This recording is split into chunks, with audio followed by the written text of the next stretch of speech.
Today, I'm going to be doing my August review and September forecast. As always, there is a link to the forum in the description below if you'd like to skip the read aloud, and a timestamp if you'd like to skip my August review and jump straight to my September first impressions and thoughts. Now, a quick disclaimer here, I don't have information about the Cavalier monthly event that we are slotted to get. This is just the side event information, so I'll be basing my assumptions or my impressions of September based on, well, the benefit of the doubt that Cavalier monthly is going to be pretty good.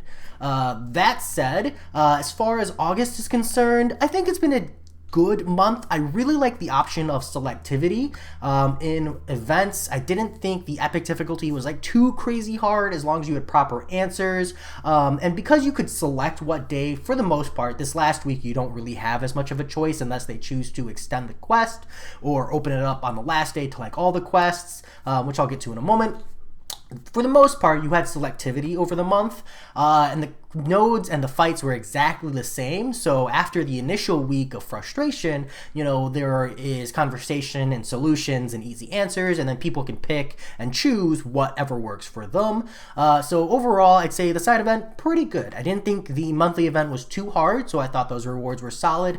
I already talked about like my dislike for the overall, I felt, reduction in rewards and uncollected / epic difficulty, and how they kind of use that to bridge for a smaller than expected quantity of rewards in the Cavalier difficulty. But overall, I still think it's a really well balanced given,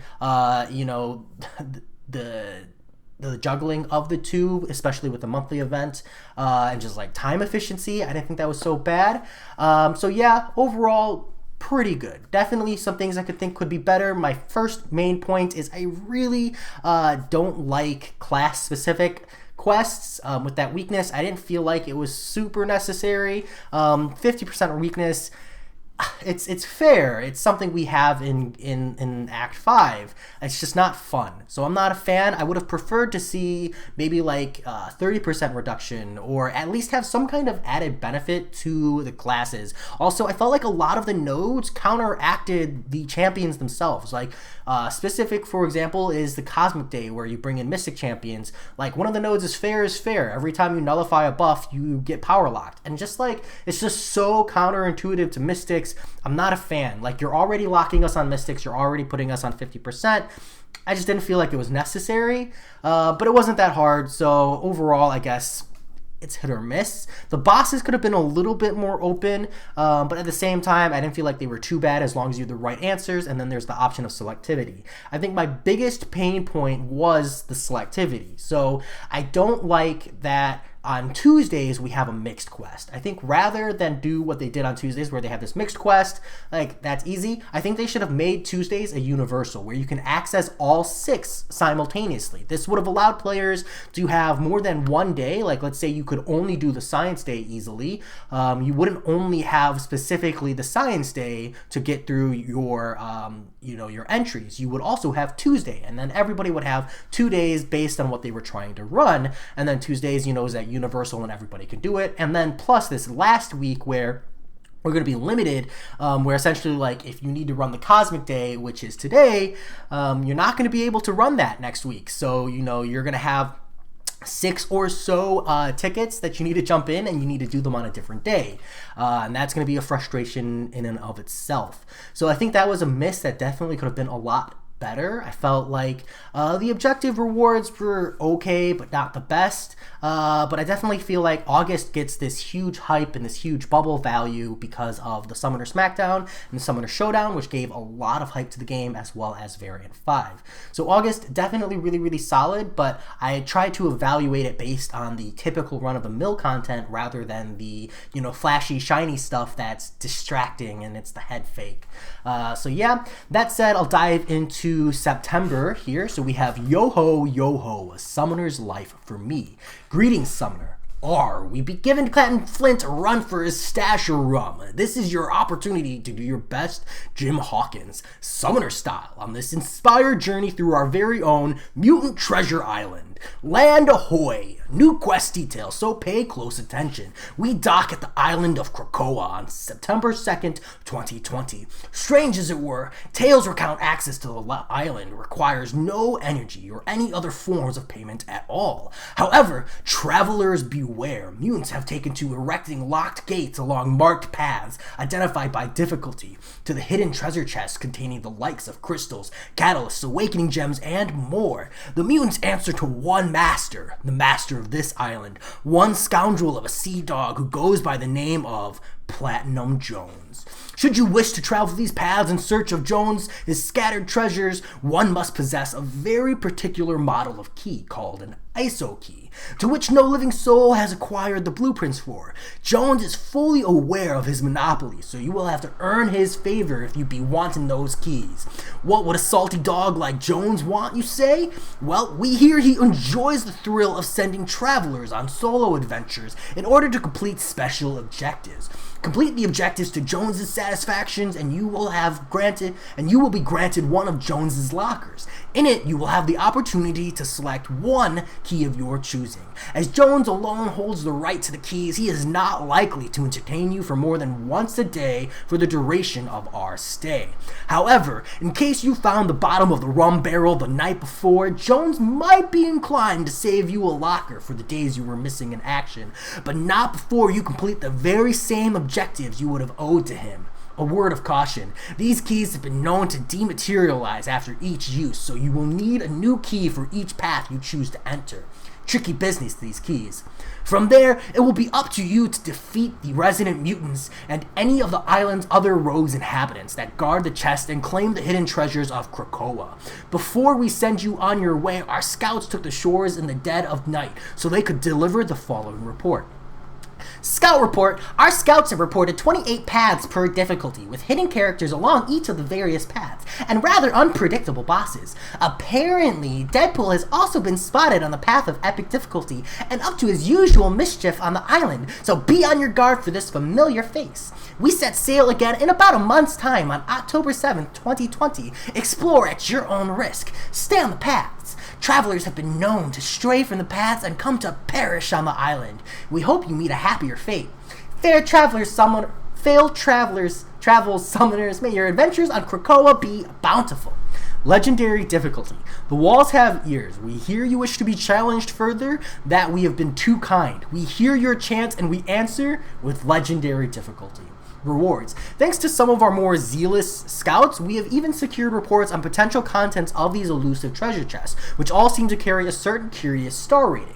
1-star chests will give gold, 2-star chests will give hero crystals or crystal shards, 3-star chests will give catalyst fragments, catalyst or catalyst crystals, and 4-star chests will contain signature stone crystals or awakening gem crystals. Remember, these can all be found inside the treasure chests, and then they give us the list of the rewards. So here I'll put a timestamp for those of you who want to skip the read aloud, the wacky voices. So first, I couldn't help but notice. I really couldn't. At one point, they spell Krakoa Krakoa, and at one point they spell it Krokoa. So here we got Krakoa, and then here we got Krakoa. So I don't know if that's two different things. It's probably just a typo, and I'm just being, nitpicky. But I couldn't help it. I saw it, and I just needed to point it out. Second off, I don't mind special objectives, especially when they give you over the course of the whole month. So that's not bad. Essentially, you get 28. They've done this previously, and I'm going to stand by. I think it would just be better to give us 7 objectives a week at the start of the week, rather than forcing players to log in every day. I'm just not a fan of the daily mechanic when it comes to special objectives. When it's like a quest or it's a token, like you log on and you just claim it, that's fine. And the special objectives works in a similar regard, but it puts this subtle or subconscious tick in the player's mind of, oh, gotta log in and do that objective. Even though you could totally wait until the last day and then do all 28 at the same time. I'm just not a fan. Personally, I think it would be better to take advantage of the opportunity to do weekly objectives and give players more of an excitement rather than a tedium. Personally, that's just my thought. Second, I don't like the concept of the Joneses lockers where you choose your key. That's going to be a lot of extra button clicking. And I know it's not like unreasonable, it's just I can just think it's going to be like at least 2 more screens every single time you try to get a key, and then you got to choose your key, and I just think that's unnecessary. Just make it so that the keys are consumed upon entering a difficulty, and then make it so the key accesses any difficulty. I don't think they needed to be cute with it. I think they could have just had it. And like, if they wanted to have the Jones lockers, because I get that, that's funny, I get the reference, they could have just had it contain a key, and then maybe with a random amount of gold as well. And then they would have added some flair and had a purpose to opening. Just kind of a missed opportunity in my opinion, but overall not the absolute worst. This is definitely a really small complaint. 28 paths per difficulty sounds like a lot, but again, it's 4 weeks, right? You've got 28 keys, and it does sound like the rewards we will know based on the quests. So I'm going to need to see the actual map. But this is a point where I want to say that the rewards might actually be different than people assume. So it's really easy to say, oh, there's 28 paths, you get 28 keys, you essentially can do all of Legendary or all of Epic or all of Master. Well, it just depends. If they let us scout the paths, which I'm really, really hoping they do, you could pick and choose, right? Like, you can go scout and say, okay, I'll ignore all the paths with the 1-star chests. Or maybe you really, really want gold, so you're actively looking for the 1-star chests. But you could theoretically go say, I don't want the 1-star chests, I don't care about gold. You could say, I want to prioritize 2-star chests, and I want to prioritize 3-star chests. Maybe I don't care as much about the signature stones or the awakening gem crystal. And what this would allow you to do on a 28 path is essentially jump into Legendary if you're an endgame player capable of doing so. Jump into Legendary or Epic and do all the paths that have the 2- and 3-star chests. That'll let you as many hero crystals, catalyst fragments, etc. as possible, and then you dodge the sig stones, the awakening gem, and the gold. And then you're going to have an excess quantity of keys, and then you can jump into the lower difficulty and do the same. Personally, I'm really, really hoping the maps are convenient, because I see a 5-star featured crystal here on Epic. And it says here 2-star chests contain the hero crystals. So my ideal situation is I'm going to go and I'm going to grab as many hero crystal shards as possible. And then we'll see how many keys I have left, and then I'll go and I'll do probably all of the legendary catalysts and stuff, because they do have this 10% of a tier 5 class catalyst, which is honestly really, really nice. 10% is like exactly what I want from the side event, so it's a nice bump up from the 8% we have currently. I really, really like to see that. And then after I've grabbed all my catalysts, I've grabbed at least all 5 of my tier 5 class catalysts, because it'll be chest based, and all of my hero crystals and shards from legendary, I'm probably going to skip the signature stones and the gold personally, chests, 1-star chests and 4-star chests, and then I'm going to go and I'm going to grab as many of the shards / crystals from Epic. Because I want to try and get this 5-star hero crystal personally, and ideally I would be able to grab it no matter what. And then with whatever's left, I'll go and I'll grab 6 stones from legendary. Just a personal thing. I don't really care about the gold. But also, they have the beautiful mouth of the fabulous one here in Epic, and it's not in Legendary, which is something I really, really want to point out. So they don't state where you can find that, actually. So I would like some information there. I'm sure someone's probably asked, but I don't see it. So hopefully, you know, Rich the Man or someone who dives deeper into the forums can point that out, or maybe you're listening and you've already figured it out. You know, please comment and let me know, because I would like to try to grab that as well, as I am personally going for Plat Pool. Overall, these rewards look okay. I think they look about consistent, right? Like, I still don't like seeing no tier 1 alpha in legendary. People who are doing legendary still need a handful of tier 1 alpha, so it would have been nice to see like 5 here. Nothing unreasonable. The quantity of gold is really, really nice, so that makes it worthwhile. Half a tier 5 basic is solid. A full featured 5-star is solid. 5,000 6-star shards is about what I was expecting, so I think that's pretty reasonable. Overall, I think this is really good quantity. I would personally like to see 2.5 tier 2 alpha, but it is what it is. Small complaints maybe can be brushed over. And then Epic, we do see solid rewards here as well. I mean, you get a 5-star featured crystal. I would personally like to see 15,000 5-star shards. But this is like one of those weird situations where I'm actually okay with it being a featured crystal because it opens up that whole cross difficulty, you know, clever use of your keys to grab resources that I'm hopefully going to do. When the maps come out, I'll scout the maps and then I'll properly evaluate, and I'll post a video for other people who might want to do the same thing as me, and I'll kind of shoot out the options there and give you a rough idea of how many times you can do legendary and epic each. But yeah, that's it. I'd say next month should be pretty interesting. I'm pretty stoked about September. It's gonna be a lot of fun. I'm also really looking forward to Cavalier difficulty, which isn't in this post, but I'm hoping is still on track.